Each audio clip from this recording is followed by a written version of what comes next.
Welcome back to Catadioptric Light. Today, Scorpio. This is the sign of taking risks, death, degeneration, and all your favorite Gothic Pinterest boards. So today we start with the deepest, most intense and desiring planet, Pluto. Pluto. It works as the mad this sign finds himself in the vegetative potential after the degeneration of Libra, the verdict law harmony established before. So we have a sign that works with very deep generational desire. This Pluto takes an average of 17 years. It's very slow. So you can even imagine yourself how dense and muddy it gets as a live team when it self-domiciles as Pluto Scorpio. I'm looking at you, Millennials. That style of the Earth function as the deep secrecy and the grounding this sign lives under. This sign lives through fraud, sexual scandals, the 90s, all sorts of hidden crimes, and not even so hidden. The essence of this, the grounding though, and this is where I wanna put the focus, because this is what explains the entire mechanics of this sign, this amazing sign, is to generate a mutation capable of surviving the declining within the status quo. Mercury is exalted here, so one must be able to think on two feet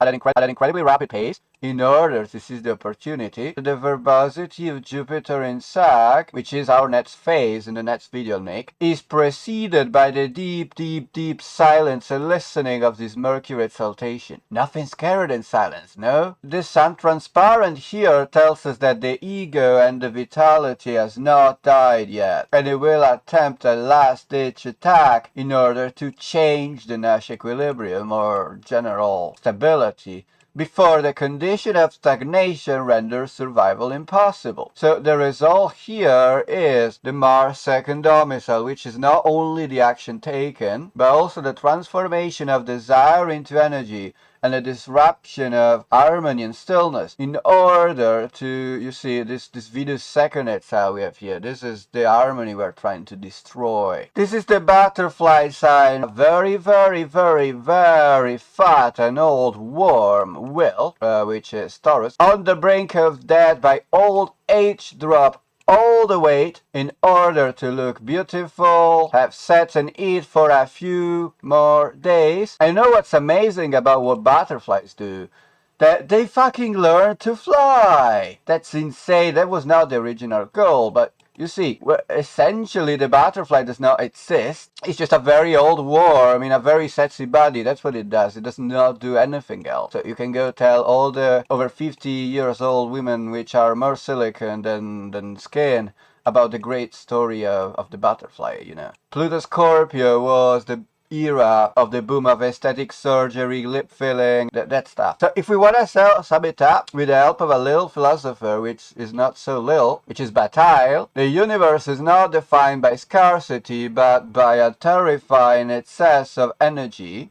This sun transparent here. Since we cannot use all the energy for productive growth, we cannot accumulate it, or we are forced to waste it. So, by the way, this thing is fundamental. This thing is very fundamental. If everybody was rich, they're safe, there would be no pressure to evolve, mutate, transform, and transcend anything. It will just be a very still universe with nothing ever changing. This is very important. Shit must die. This is the reason itself why death is a thing, so we can reincarnate. We build their chest in order to give enough pressure for the mutation to survive. This is fundamental. The core share is the excessive, taken directly from Bataille, is the excessive and non-recuperable part of any economy, which must either be spent luxuriously or lonelingly in the arts, in non-procreative sexuality, in spectacles, in sumptuous monuments. We're gonna look at this later. Or it's obviously destined to an outrageous and catastrophic outpouring, which is also, by the way, just inflation. Well, in the former times, well, honestly, I'm not even so sure. It says this. I think it's still valid, Epstein Island and stuff. destructive and ruinous acts of giving and sacrifice, but always in a manner that threatens the prevailing system, the stagnation. This is what we are trying to kill with Scorpio. This is the goal of Scorpio, to destroy the stagnation, even if it takes to be in the mud for it. But then we get a little biblical section. I love this part, you know. If you tell Solomon with his 700 wives was an intense motherfucker, wait until you meet the woman who tore the kingdom of Judah, of Israel, into a Plutonic Gothic Pinterest board, Queen Jezebel. So I'm gonna give you a little background. Solomon's beauty, that Venus we had the Libra, was fucking expensive, so to keep the marble white and the gold flowing, he pushed Saturnian law to its massive breaking point. He did massive taxation. So when he died, people asked his son Rehoboam for a liberal compromise, so like a lighter road, less taxes, but motherfucker, it was much of a different idea.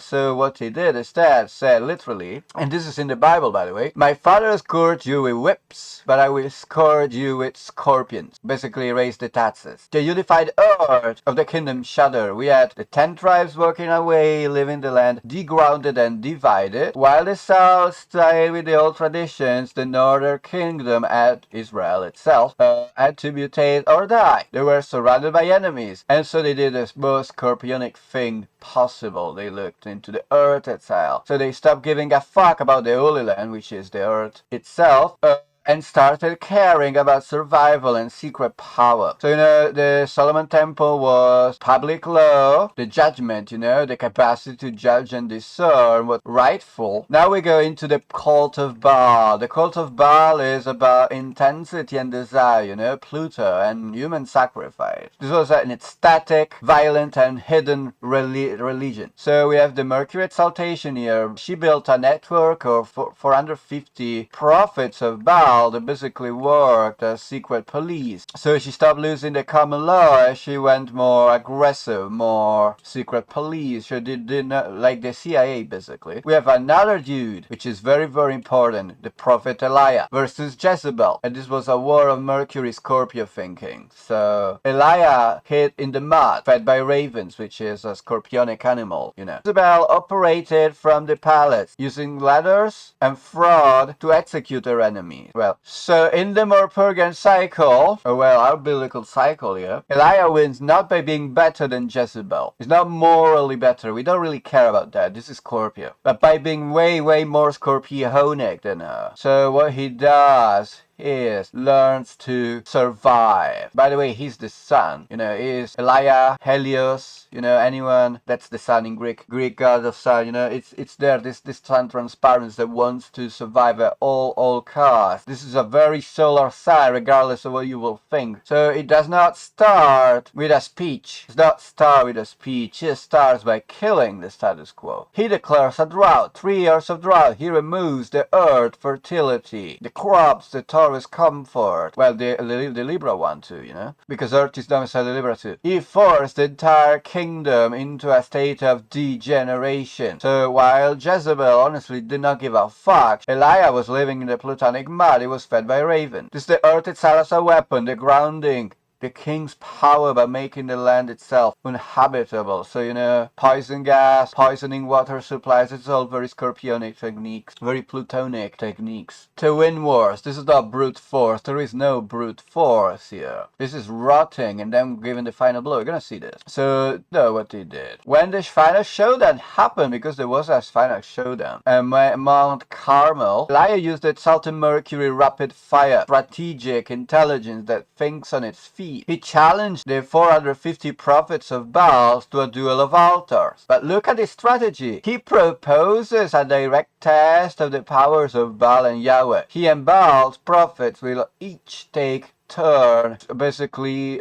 preparing to sacrifice on wood 2 bulls, which is Taurus. This you see how consistent this is. Put no fire to it. So the prophets of Baal choose and prepare the bull accordingly. Elijah then invites them to pray for fire to light the sacrifice. They pray from morning to noon without success. So what it does is ridiculing their efforts. So he mocked them, and they respond by shouting louder and slashing themselves with swords, spears, knives, and sickles. They continue praying until evening and without success. So you see, this is very Scorpionic, by the way. So basically, this is the sign of the predator that waits for the prey to exhaust itself, you know? So what happens then is, it didn't want to spark, bro. It didn't want to just change the balance of power. He wanted to disrupt the stillness completely, forever. So he douses his altar with water 3 times until it's a muddy mess. Then he calls down the Mars second domicile. He consumes the meat, the wood, the stones, and even licks the mud. Then we have the disruption of the harmony. Elijah proves that the energy is energy. The energy of Yahweh is real, while Jezebel aesthetic is a fraud. So the stinger, he orders to seize all 400 prophets of Baal and slaughters them in a valley very rapidly.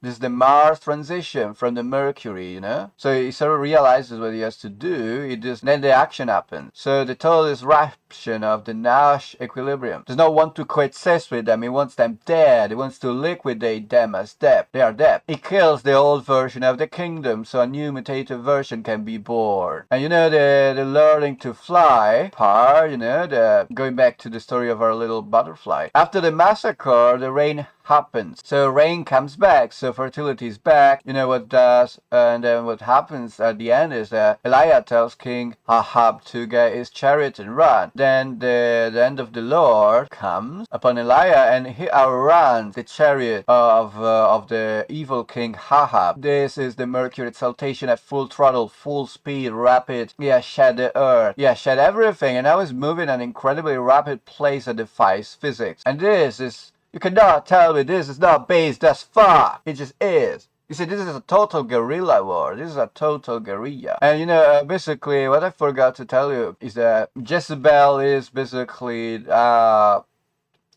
Canaanite princess that took over, basically is the wife, the successor of Solomon, had this very, very Scorpionic CEO wives, Jezebel, this was a fucking takeover, survive or die, you know? And she was a Canaanite princess, you know? So now we go to a little historic section, go back to the mud. So we enter the era in which the Scorpionic fraud becomes a global state of mind. The Aztec Empire, the architecture of the abyss. They were society built on the fear of stagnation. Those motherfuckers believe that the war's about to end any moment. Sun transparency, you know, they want to keep alive, so they believe the war was in a constant state of degeneration. To them, the sun was a last-ditch attack every single day.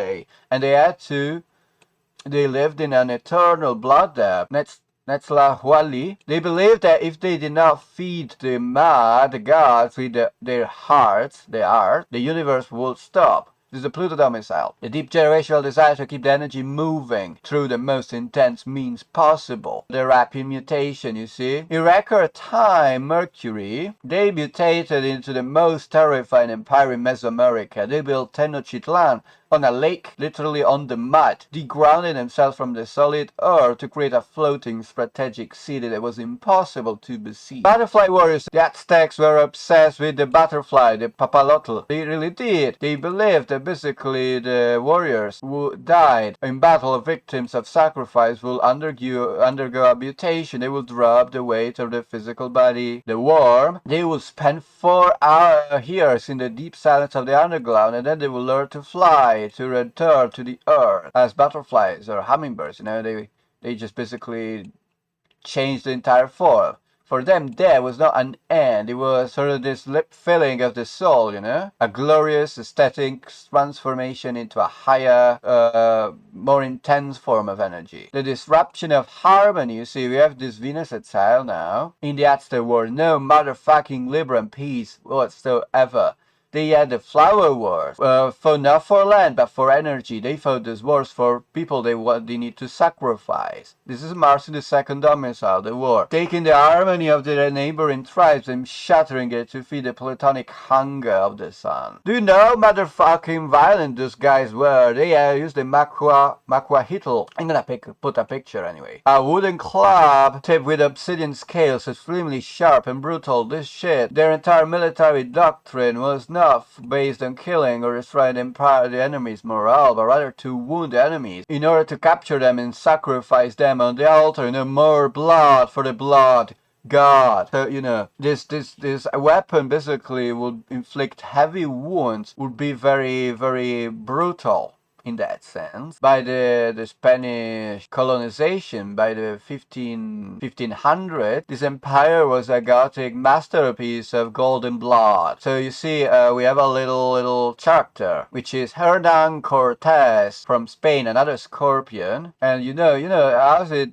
is war, this is basically the Plutonic greed of the Spanish. The conquistadors were really violent people who went there mostly for money. We'll have Sagittarius trying to convert them all, but we're gonna get to that. By the way, both Spain and Portugal are Scorpio's sun. Just on a general note. The silence here, there's Mercury. Montezuma II did not attack immediately. He used silence and listening, tried to understand them, what they were up to.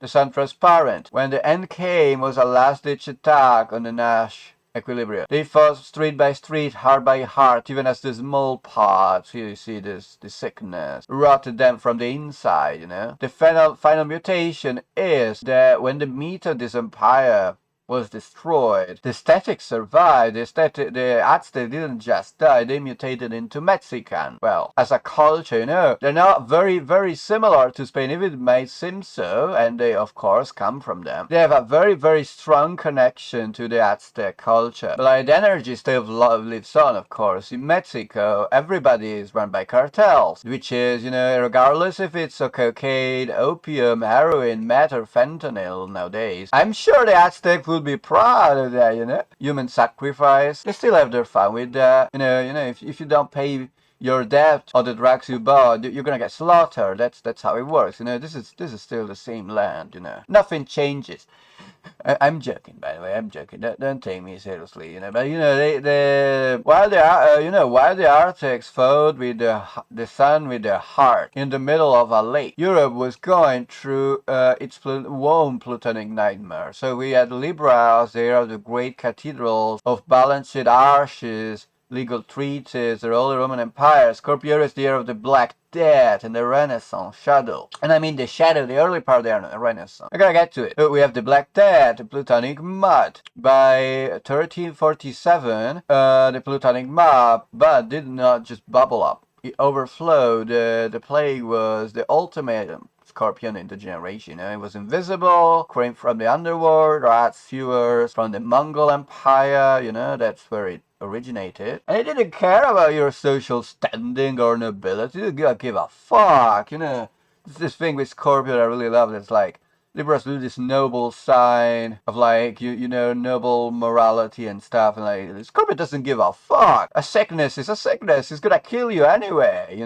So the grounding, the solid ground of feudalism rotted. 50% of the population died. So when the earth, the labor, the land, the status quo stopped working, society gets grounded. The church, which promised protection, was silent. If we get to our little Gothic Pinterest board analogy, this was the birth of the danse macabre as an aesthetic. Europe became obsessed with skeletons, graves, and the aesthetic of death. It was the original grunge phase, or emo phase, that sort of stuff. It's all the same. It's all dark, which makes really the Europeans dominate. Europeans going from building churches out of wood and stone to massive cathedrals of the 500s and 600s, all this stuff. I gotta get to that part though. So how did Europe survive? See, there's the need to survive to break the stagnation. Basically, the World War was basically running on feudalism. We're going to need to break feudalism in order for the Europeans to dominate everyone else. They invented the quarantine, so they realized that silence and isolation were the only weapons against the plague. So, they invented the quaranta, which is 40 days. This is the Mercury in Scorpio, rapid strategic response to the invisible enemy, which is waiting, basically. Social mutation, so many people died. All of a sudden, the peasantry had power. I love this. They demanded higher wages. If you cut the workforce, people get paid more, of course. They mutated. The war was shedding its weight. This is the era that nobility loses most of its power because the old system could not hold anymore. DOG, we're gonna get to our little banking story. I love banking in this sense, in the historical sense, you know. This is the original DOG, the rags to riches banker story. We're gonna talk about the Medici, which was a merchant family in Florence, you know? Well, near Florence, Tuscany, it doesn't matter. They started in the Plutonic mode. They were nobles, they were irrelevant. They didn't have the earth, the land, and sort of ancestral titles, you know? None of that. But there was the grounding. They realized that in the wake of the Black Death, land was useless, and that was everything. We go to a debt economy. So they took the Libran sack of the last video, the contract of trust, and turned it into a scorpionic trap. By controlling the purple accounts, they become the secret prophets of the European economy. They live in the deep silence of their counting houses, listening to the war secret through the ledgers of their banks. You know, we're gonna get second part. We have the Patsy conspiracy. So you know they had to think on 2 feet because this is the era of thinking on 2 feet. In the 478, their enemies, the Pazzi, which means crazy in Italian, tried to kill them in a cathedral. They tried to murder them. It was a moment of mutation. So we crave a rapid pace. Lorenzo de' Medici didn't just survive, used the Plutonic Mercury itself to turn this attempted murder into a PR victory. So while his brother was bleeding out, he was already planning the stinger. He did not just execute the conspirators. He hung them from the windows of the government palace. It was a fast, strategic, and terrifying disruption. It was very horrendous probably to see. Like imagine 40 people hung from a fucking building, you know, with ropes, and they're vomiting blood and disgusting shit, you know. And the terrifying disruption of the harmony that left him as the supreme, undisputed son, ruler of Florence, you know. They also built, so we're gonna get to the most interesting part. They weren't just bankers. They were occultists. They founded the translation of the Hermetica, which is the secret dark Plutonic non-Christian wisdom of Egypt and Greece. This is the silicon mask. We're gonna get into the silicon mask. You know, this is the part which we shed the economy. So they use Botticelli and Michelangelo's or any other public work they built to create an aesthetic facade. Venus itself for their power, and it's not just aesthetic. You're looking at Medici propaganda as a cover-up that they were doing something very, very, very unchristian, which is banking. It's forbidden in Catholicism, at least it was in that period. Managing to release the accursed share of before to turn sinful the money into glorious glorification of God. You see this? Do you see the parallel with the Torah story, the golden calf, and the likes? You know, those are all of idols. Those are idols, and those idols are going to experience a very similar fate when Savonarola decides to seize Florence and basically burn half of the heart of the art, you know. The butterfly, they went from worms to popes. This is the ultimate Scorpio flyby. By the time this family reached its peak, they already produced 4 popes. They didn't just control the bank, you know. You know, why control the bank, the finances of the pope when you can have a relative in the papacy itself, so you control all of it, you know. This is incredibly powerful, you know. The old worm of the merchant family from the Mugello Valley dropped all its weight and learned to fly into the highest office of the world, you know, the Curia. So they seized most of Europe's economy. It's really interesting.